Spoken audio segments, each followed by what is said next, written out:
Hi, everybody. How are you doing today? I'm doing really good. Good. It's always good to hear. Yeah. So, today we're going to or my dad here is going to be telling his story on how horses have changed his life. Horses have changed my life. For the better, right? Most certainly. It's good to Yeah, hear. so we're just going to jump into it? Yeah. So, Right do you want to give a quick introduction about, I guess, who you are, what your story is? My name is Jason. You know that. Duh, right? Yeah, so, where to start? I never thought I would own a horse or have a horse in my life ever. It was never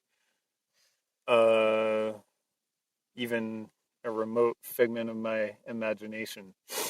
And in fact, a lot of this that we've been doing out here on the home/farmstead is quite foreign to me. I grew up. I didn't grow up on a farm. I didn't grow up, uh, on any land in the country. I largely grew up in Tucson, which is a pretty decent sized city. Not super large city, but big enough. And uh, I'm a military veteran, so I spent the better part of 7 years in the Air Force as a paralegal in the JAG Corps. And I remember deploying to Iraq, and it was one of those moments where there was so much chaos in that situation, but there was this certain level of calm too. And I remember asking myself the question of why is that? And how can I bring that sense of calm back home? Because I felt like I had a lot of chaos in my life, in those earlier years of my life, be it, relationship wise with your mom, work and just being in the military, college at the same A new kid time. at the time. Yeah, and I Jacob. guess college was kind of before that, and then I deployed, but I was still continuing education. I kind of had that question pop up, and long story short, upon returning from Iraq, uh, I kind of just had the idea of starting a farm. I Maybe it had to do a bit with we kind of lived in the country in Germany, or we did live in the country. It was a small town in Germany, and so I was really intrigued by that lifestyle. And then, as you know, leaving the military shortly after my deployment, um, uh, we lived in Indiana and in the Midwest, so there was a certain level of farming community associated with that. Even though we lived in Fort Wayne, which was a pretty decent sized city as I well. didn't know that you were interested in the whole farm thing before, that early on in my life. I wouldn't necessarily call it an interest, but it just seemed to come to mind. And I don't really know why, other than farms and just country life is peaceful, or more peaceful than, say, city life. Yeah. And so I kind of acknowledged that. And I really enjoyed animals, of all kinds. And so what I'm getting at there is that idea of kind of creating peace amidst chaos was really appealing to me. And I kept circling back around to the idea of I just want to live on a farm and work with my hands and not spend all day tied to a desk and a computer and that sort of thing. Do you So ever have that desire to share that calm with other beings, whether it be your own, your family, or then the animals? I didn't necessarily put two and two together, so I wasn't really thinking of it that far. But as you know, even before Selena and I got together, I had the house on the market. So we moved from a town called Oro Valley. It's a suburb of Tucson, and pretty decent sized town uh, as well. And uh, I had placed my house on the market at that time. So I divorced in 2014 from Alyssa's mom, Alyssa and Jacob's mom, and um, of course I wanted a change in house. I wanted a change in living and environment, and so it was like and I came across Derek Howlett Handyman Mm-hmm. YouTube channel around that time. So that was about 6 years ago when he started building his tiny house. And so that was really inspiring to me. And so initially I was like, let's build a tiny house. I Remember that? remember that. Yeah, which we didn't. You had But a whole plan out, and then yeah, and I almost bought a property, a 5 acre property outside wow. of Tucson. And um, so that sort of process, like I was sending those ideas out to the universe and never, ever, ever thought a horse would be part of that picture ever. Even with like the whole farming idea, I didn't put a horse in that picture. I think I started the whole horse thing. Well, yeah, and so as Alyssa talked about on her story last week, her um, I feel like you came out of the womb loving all animals, but had a special affinity for horses even as a very young child. Um, so yeah, my that's kind of how my story began, I think, as it relates to having horses now. Huh. But it definitely didn't. Um, I didn't have any intention of there being horses in the mix, That's really interesting. and so the series of events clearly were interesting because, um, what was it, 4 or 5 years ago now? I walked out the front door of our Oro Valley house with my friend Forrest, and we walked up and summited Mount Lemmon in Tucson in a day. And on that hike, he and I talked a lot about horses because Mocha's trainer, Katie, was at the time was Forrest's girlfriend, and so he had been doing a lot of horses. And I remember a conversation that he and I had, and I was like, "Yeah, horses seem kind of cool, but they're not for me. Like, Huh. I would rather just be hiking or rock climbing. I can't imagine. I said something like, I can't imagine myself really getting too into Huh. horses. And I remember that. And he had a reply of like, well, they something like, they're pretty awesome creatures and they teach us a lot about us. And I was like, okay, cool. That works for you, but So what is your earliest memory with horses? You've talked about how it kind of all started, and I guess ultimately your vision for the property and for possibly even upcoming toward the end of your life. But you never envisioned that there would be horses. When is your earliest memory with horses? so I remember. So my Aunt Dale and Uncle Dave, you know, they had horses,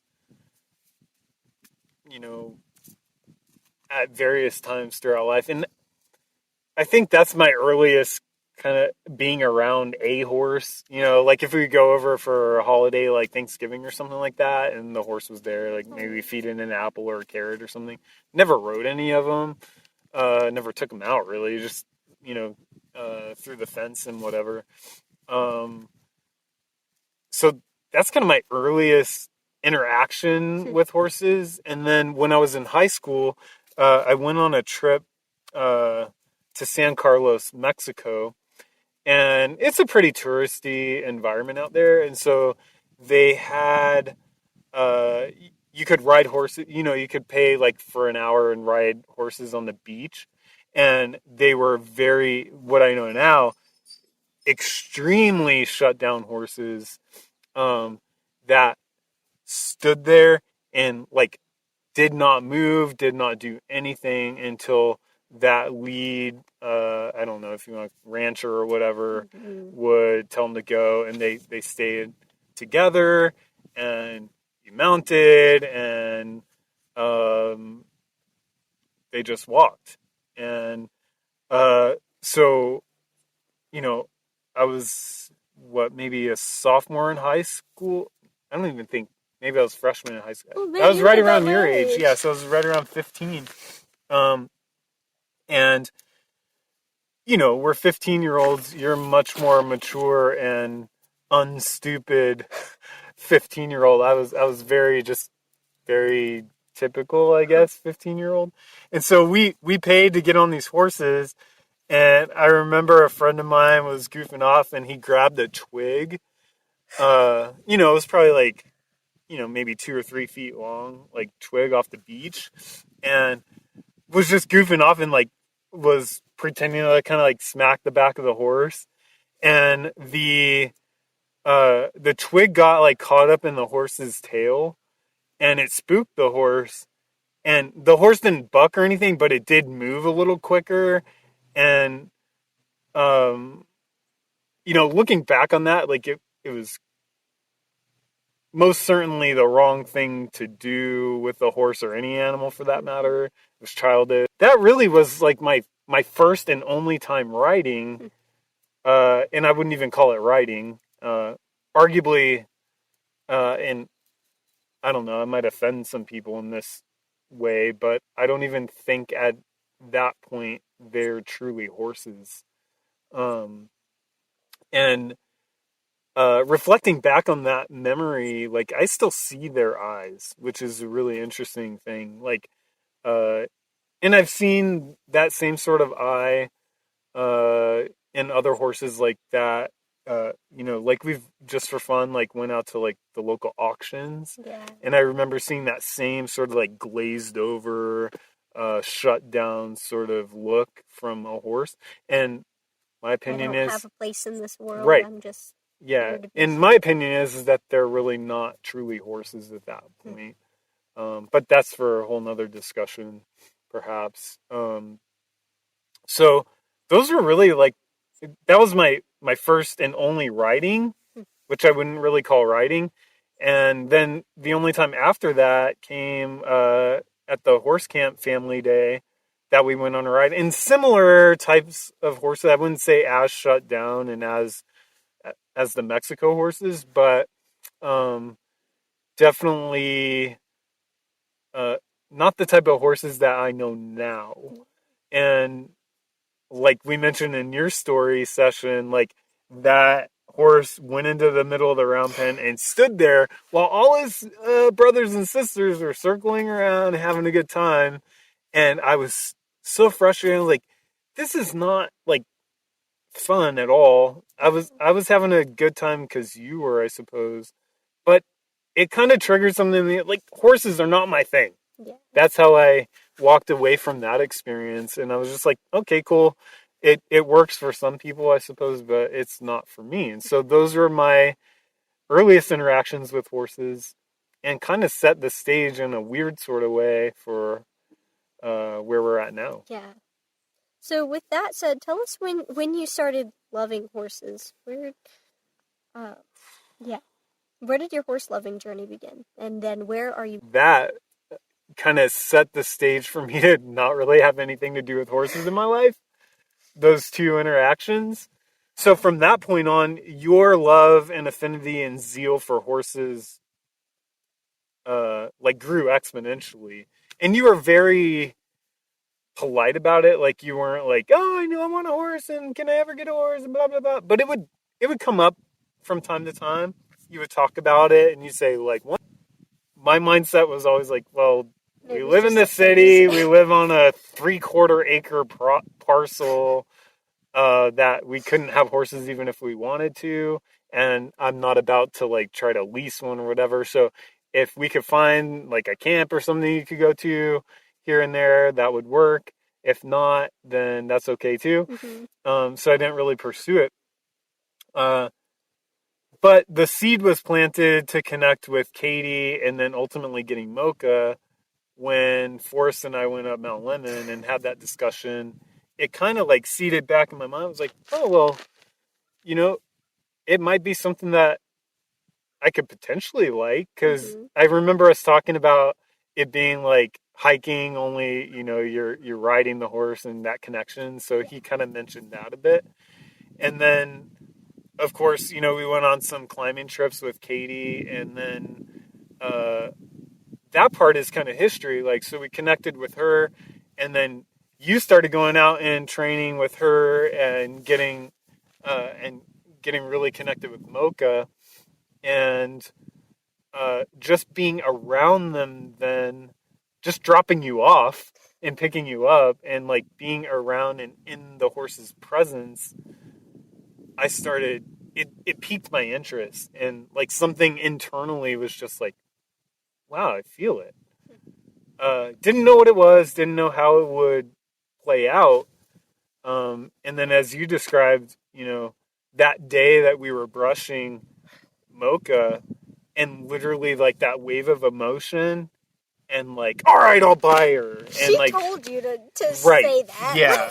So in the way that horses communicate, you know, uh, that started my love for horses. Unbeknownst to me at the time, like I didn't really think that it would go to the extent. And quite honestly, even when I agreed to purchase her, at that point in my understanding, I kind of knew, like you talked about, they're herd animals and blah blah blah. But I didn't really have an intention of getting another horse at that point. I was just like, okay, we're moving on this property. This is a very emotional driven purchase, which is out of character for me. Um, but I was very emotional about it. Spent way too much money, but don't regret it for a second. And that started, my that planted the seed, so to speak, for my love for horses. And but then on top of that, you fell in love with Prince at the time. Oh yeah, and so there was I think he was technically a gray. Yeah. Because I heard that a horse isn't considered white unless their skin is pink. That's really interesting. I don't know if that's true, but that's what I've heard. So I think Prince was actually a gray, but his fur was white, so I called him white. He was a quarter horse, gelding. I think he was 7 or 9 years old, something like that. Well trained, and in fact, my belief is at the time that because as I had started getting interested in it, I was like basically kind of bugging Katie to ride. Remember that? Yep. And that one day she was like, "All right, fine. She didn't say it like that, but like, all right, you can ride Prince." And I think that she thought it was going to be one of those similar moments of like going in the middle of the round pen and standing there. Well, yeah, but Prince had really high energy. He was she called him a Ferrari. Yeah. He was really like polite about it, well trained, but man, given the chance to run, he was like bucky and kicky and all, like loved to run. And loved to play and get that energy out. And so putting this like green rider on this like I had maybe an hour worth of training on Mocha at that point. Yeah. And had absolutely no clue what I was doing. But we went on a trail ride. And I think it went really well. I mean, according to Katie, it went really well.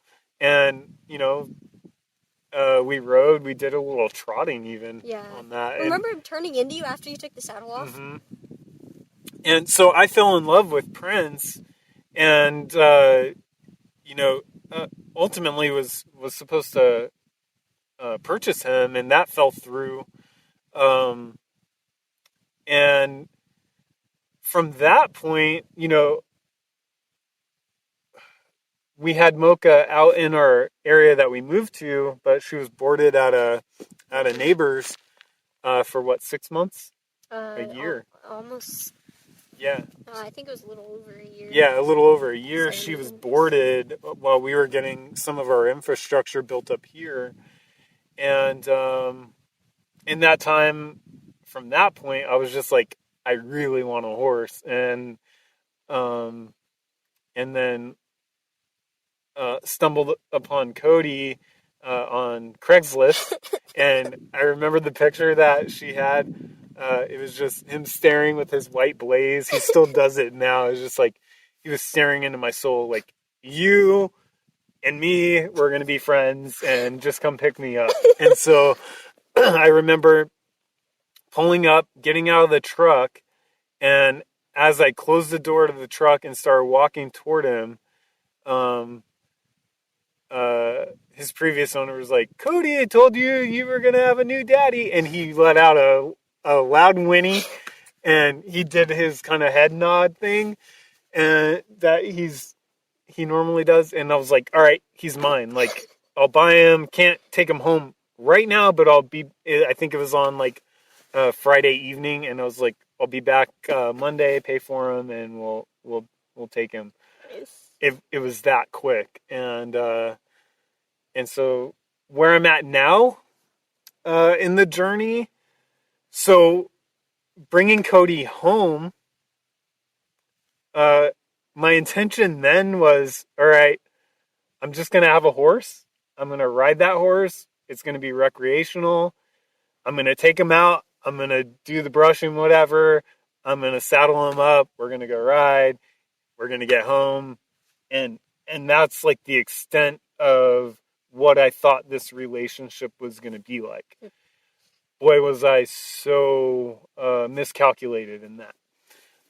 Because uh, my first ride was just real short, and that went okay. There wasn't it wasn't a good ride. It wasn't bad though. Um, One of my subsequent rides, remember, and we were probably pushing him a little bit too much, distance and otherwise, but he literally laid down on the ride. And I interpreted that to be his equivalent of bucking and kicking me off. Um, he didn't have any interest in me. There was no connection. I didn't feel connection. I was really frustrated. He was really frustrated. And he laid down and get off. And this is after Cody had been ridden for like 2 years With this or previous something owner. like Yeah, it that. was. And I think it was closer to 3. yeah. And so I'm really green. He's really rusty. I don't know what his training was, if any, really. And so that started like changing my thinking. I was like, I kind of had this feeling, and it was just a feeling of like, kind of like, I felt like I was kind of disrespecting him in a lot of ways. Like, um, it would be the equivalent of like, you know, uh, going out on a date for dinner and then like, oh yeah, let's just move in together tonight. Mm. You know, whoa, whoa, whoa, we just had dinner. We may not want to go that quick. And but I feel like I was imposing that sort of uh, heavy relationship on him when we didn't have any sort of like relationship at all. That's interesting. And so the seeds for that sort of thinking and mindset were planted. And then, of course, as you described, like we lost Mocha in an accident that involved him and Mocha. Mm-hmm. And that really dramatically shifted my thinking all the way around with regard to how me and us as humans interact with horses and vice versa. Mm-hmm. And so coming away from that devastating situation, that door slamming shut with regard to Mocha and all the things we had talked about and wanted to do with Mocha and Cody and us, um, really caused me to reevaluate a lot. And I guess coincidentally, but I, I won't even call it a coincidence. You were interested in a Mustang, and then Horse Human Connection Academy by Mustang Maddie, and just all the science and ideas and stuff brought out in that really just floored me in the way of like, okay, how can we interact with horses in a different way? So since then, as you know, I stopped riding, and I'm slowly bringing that back into play, but learning to break it down into very, very small um, situations that he and I both are more comfortable with. Yeah. And so where I'm at now is a very loving and strong and respectful relationship on both sides, to where literally I could say Cody, my domestic Bashkir Curly, is my best friend, and I feel like he feels similar about me. Um, and that's demonstrated in a lot of ways. Uh, I don't just walk up to him and like, you're going to be pet because you're fuzzy and it feels good for humans to pet you. Uh, I talk to him and ask him, and I acknowledge his emotions and how he's feeling long before I even reach out my hand to try to pet him or something like That's that. really cool. So the short answer to all that is where I'm at now is a much more connected relationship that's mutually beneficial to us both, and we're both learning, we're both processing, we're both healing in a lot of ways. That's beautiful. If you don't mind, will you talk about your mantra that you and Cody have? The recent one? Yeah, I guess so. The one that you talk about healing. Yeah. And So you just you just unpack that, like, right? I mean, Uncover that. Okay, yeah. so circa 2017-ish, I was diagnosed with a pretty rare form of cancer for my age and demographic. Um, it's called chronic lymphocytic leukemia, and um, yeah. So even to say that out loud is kind of weird. I have cancer, uh, and it hasn't been necessarily a walk in the park since that diagnosis. It hasn't been all horrible either, but there's a lot of mental, emotional, and physical aspects to that.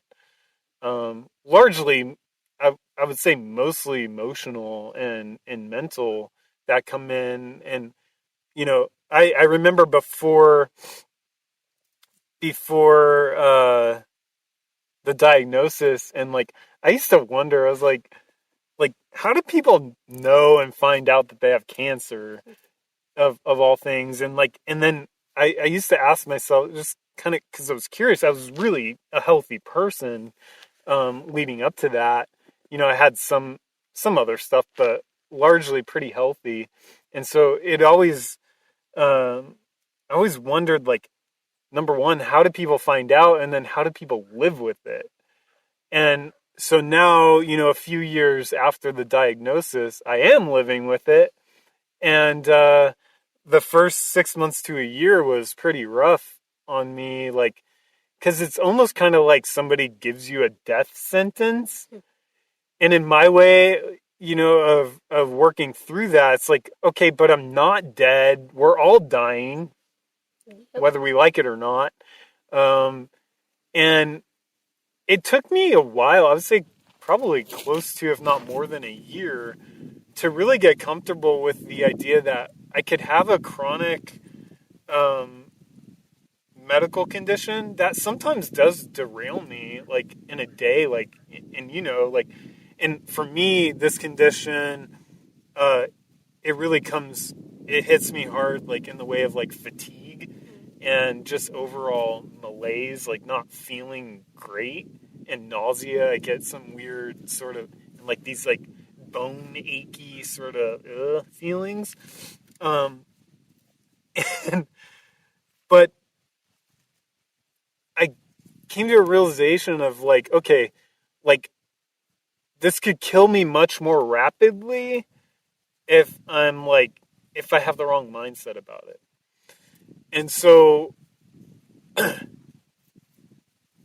I had this hunch early on in my horsemanship journey that somehow, and I won't talk about other animals, and I feel like other animals have this capacity as well, but I think each individual person, human being, it is perhaps more cued into certain animals' communication than others. Mm-hmm. Like some people say, I'm a dog person, or I'm a horse person, or I'm a cat person. And I think all of those animals and more have the ability to communicate with us and help us through things, and Mm-hmm. vice versa. But for me, it's like the horses, and Cody specifically, call it law of attraction, magnetism, whatever you might be, uh, or how you might define that. He and I are together for a purpose, and it kept coming up in my subconscious, like through meditation and whatnot, that he and I are healing together. And so I don't know. I honestly don't know if like he's healing from medical issues. However, the past couple years, he had a couple bloody nose, Mm-hmm. which, I'm not trying to get woo woo and be like, had some tumor or whatever going on, but it is a sign potentially of some sort of tumor. Mm-hmm. It can be. And I don't know if my subconscious kind of like knows that and kind of played out, but I feel like no matter what, even if it's just emotional and not physical or medical, that he's healing through things in his past as I am. And so the mantra that you asked about, that I've tried to be like really consistent about, and it's really short. I just say to him, "You're healing, I'm healing, we're healing." And it's interesting, like the first time that I said that uh, to him, Cody goes, He understands you. he might not understand the language, and I'm okay with that, but he understands the language, Yeah, he understands the and I'm feeling okay behind with it. that. Yeah, You know? that's really special. And so, with that in mind, just, the cough that he had, Mm-hmm. the allergies, which our veterinarian, really good, and I trust him 100%, said that, you know, his issues are allergies, and I don't doubt that, really. Mm-hmm. But if there were something underlying medical or overarching medical condition that he has, that I maybe even the vet doesn't know about, because we didn't do like a full on like blood test and all this kind of stuff. Um, or even if it's just as simple as allergies, I haven't heard him cough in months. And his bloody noses have been like zero for Yeah, he hasn't had nearly a one. year. Yeah, at least. So the symptoms, whether a true medical condition, like extreme medical condition, or just allergies, they've gone away. And environmentally, like I haven't changed anything. Yeah. And in fact, for a while, I was soaking his feed or his hay, Mm-hmm. to lessen dust and stuff like that. And I stopped doing that. Yeah. So arguably, if he was still having allergies, they probably would have increased more, Yeah. right? I don't know, but I feel like he's healing and I'm healing. And if nothing else, if you just want to cut out all the woo out of it, uh, it just creates a foundation for me to have a much better attitude about my own life. So when I can approach Cody and tell him openly that he and I are healing together, it makes me feel better about my situation, and I have a much more positive outlook on life. And I truly believe, and like my blood tests, I'm coming up again this summer for an annual checkup on my blood, and my cancer has been progressing. Not it's a slow moving form of cancer, but let's be real, it's progressing. And I'm going on, so this is what, year 5 since diagnosis. And so we're getting into the time frame, like probably within the next 3 to 5 years, statistically speaking, if not sooner than that, to start thinking about the potential of treatment and stuff like that. But I feel like I'm healing, and I feel like there's a lot of benefit and power in that from a mindset perspective. And I think it'd be really awesome to, get blood test results and either they're stable or maybe they've improved.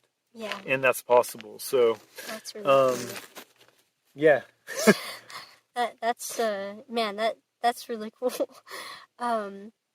So I mean, as the saying goes, hindsight is 20/20. What's one thing that you wish you would have known as your horsemanship journey or love for horses journey began that you know now? Yeah.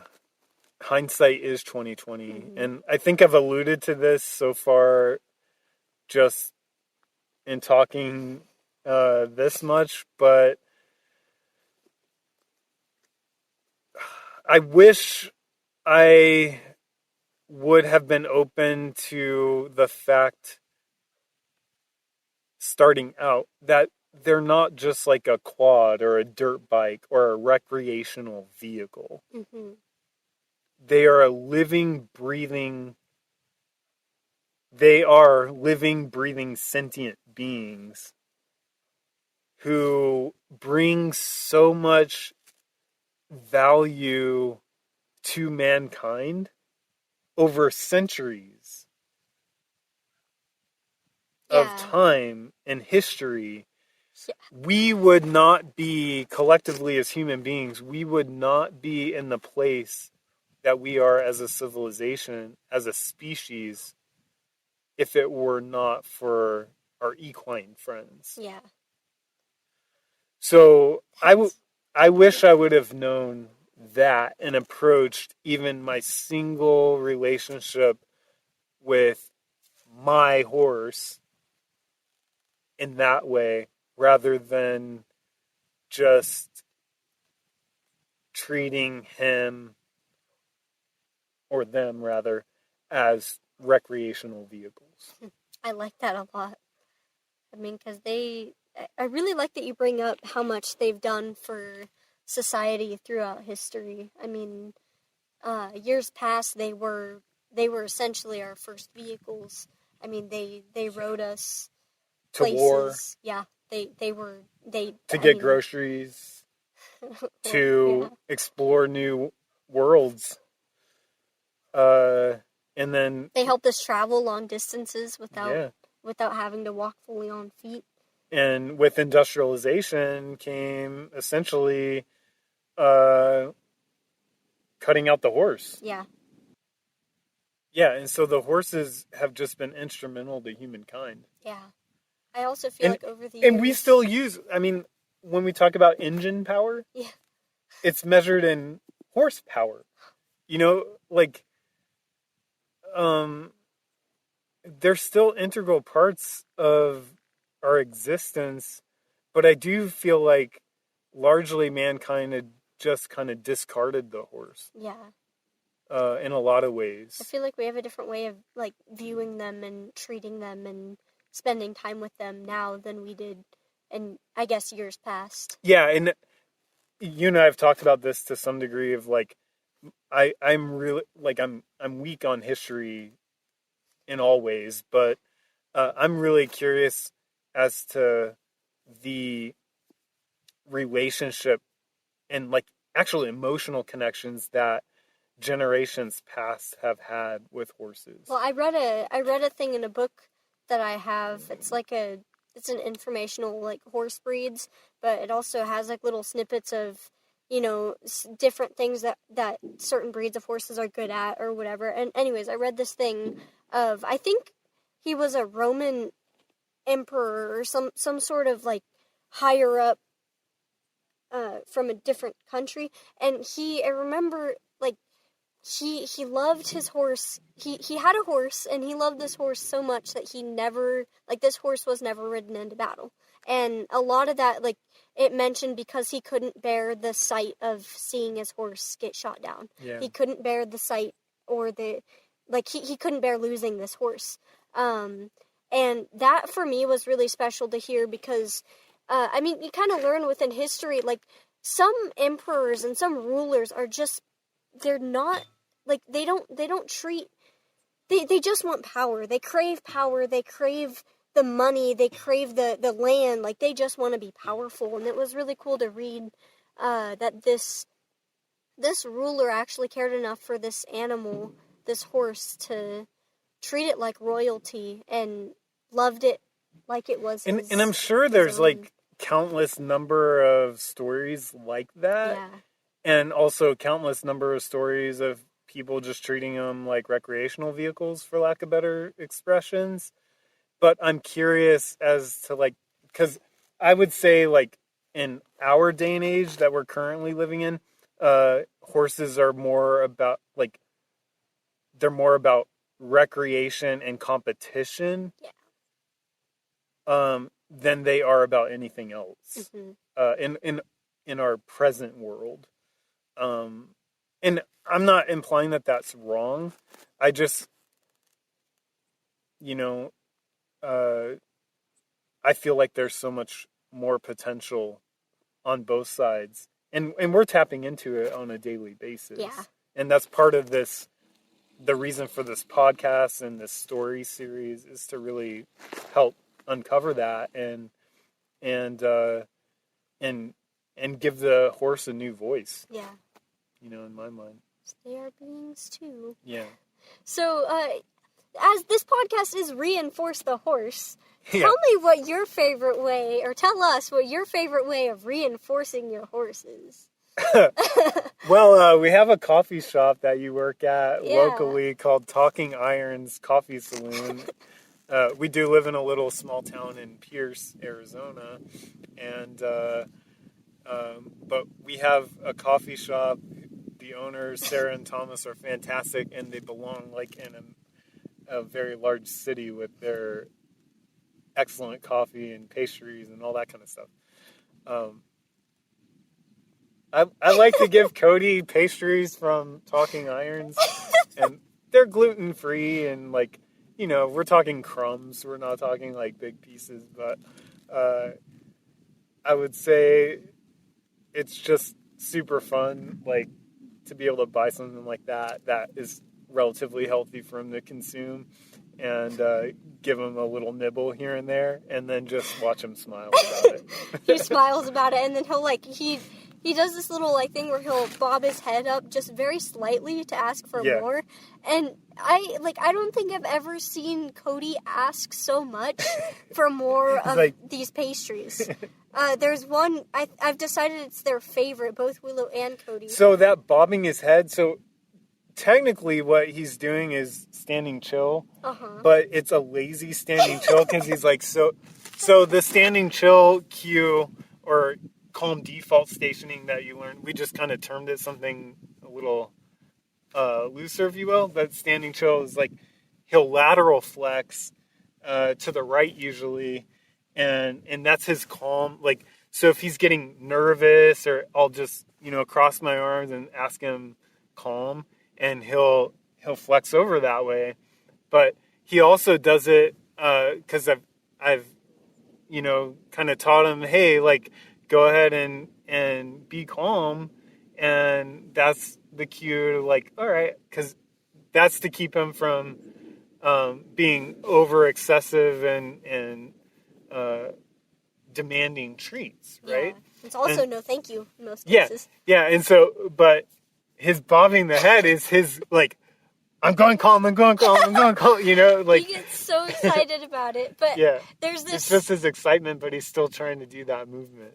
It's funny. There's this Chunky Monkey scone. It's bananas and chocolate's gluten-free, and it's tiny little pieces that they get, but both Willow and Cody go nuts over this scone, and I don't understand what it is about this scone. And for the record, we don't give them the chocolate. Yeah, not the chocolate. It's really just the like the The breading breading. of it Yeah. and very little bits, but they savor it in their mouth and they'll like Yeah. chew it, and then like 10 minutes later they'll still be chewing after that Right. small little crumb, and then they'll ask for more. I don't even think it gets down I into their don't think esophagus. I think it's just like on their tongue. they just savor it. Yeah. But I So love that's my way of I love that you reinforcing reinforced my it horse. For sure. because Cody definitely shows you that he appreciates it. Yes. And I feel like that is just beautiful. Yeah. So how do you want to sum this up? Is there anything else you want to throw out to the audience here? Well, I mean, yeah, that's a good question.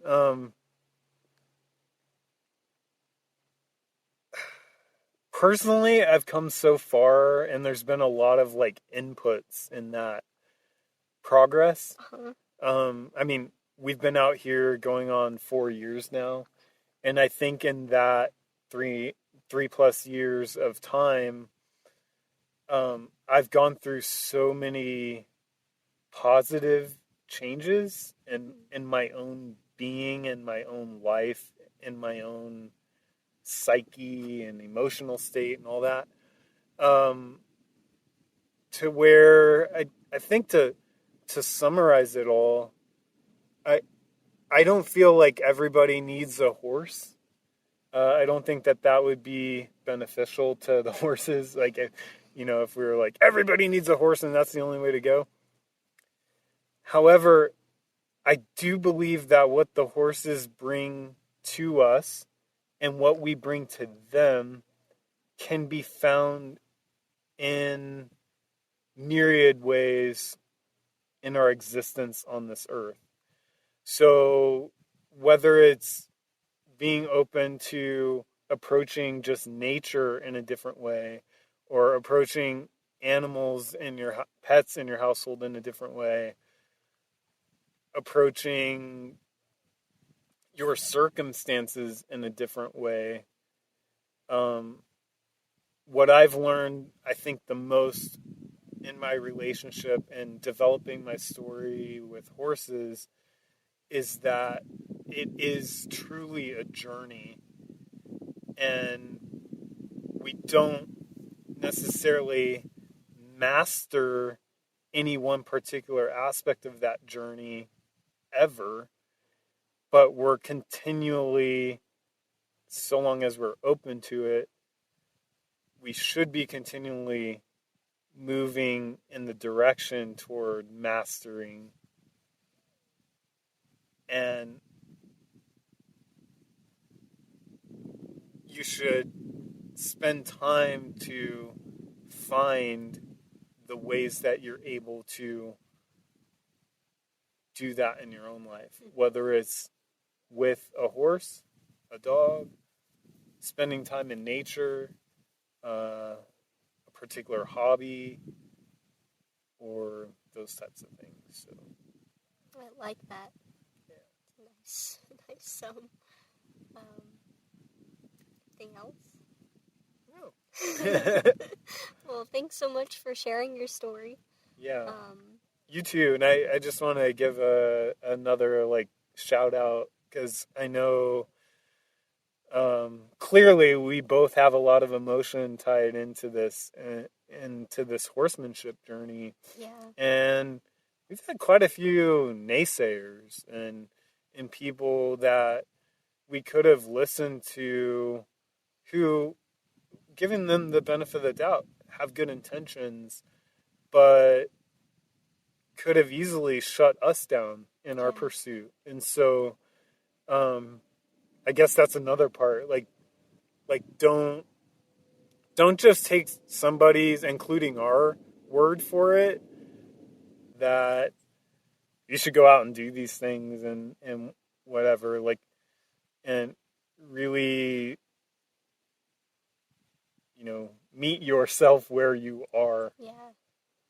And one thing I think we've both learned over the years of having and spending time with equines is to give yourself time. Oh, And God, yeah. I mean, and while we're talking about your story, you've been building a house for coming up 4 years. Well, Well, I would prepping. say the actual house build is more like 2.5. And there have been so many times of frustration and Cuss words. cuss words, and this is never going to get done, and I don't have time to do this because the house isn't done. But just here recently, I mean, these past, I'd say about 3-4 months, you've been getting a lot better, and it seems like you're not as anxious about the house build. Yeah. And it's not, maybe it is your top priority, but it's not something that you're nervous about. You're giving yourself time to let that go, and maybe some other things you're dealing with, let it go so you can have fun for an hour. Yeah. And spend time doing something you truly love to do. And like you and I have talked a lot about, it's just like acknowledging priorities. Yeah. Well, hey, this is Jason. Thank you so much for listening to my story about how horses have changed my life. And our conversation did continue, but we didn't realize that my phone battery died, and it only went on another 10 or 15 minutes. But if you've made it through this far, we really appreciate it. And if you would like to tell your story about how horses have changed your life, please go on out to reinforcethehorse.com, and you'll see a little video and a link up at the top of the homepage there, and you can schedule right online, and we'd love to connect with you and help you tell your story to the world. Thank you again for listening or watching on YouTube, and we really appreciate it. And catch you next week. We have our friend Jen Kirk from Canada at Dragonfly Meadows telling her story. You won't want to miss it. See you then.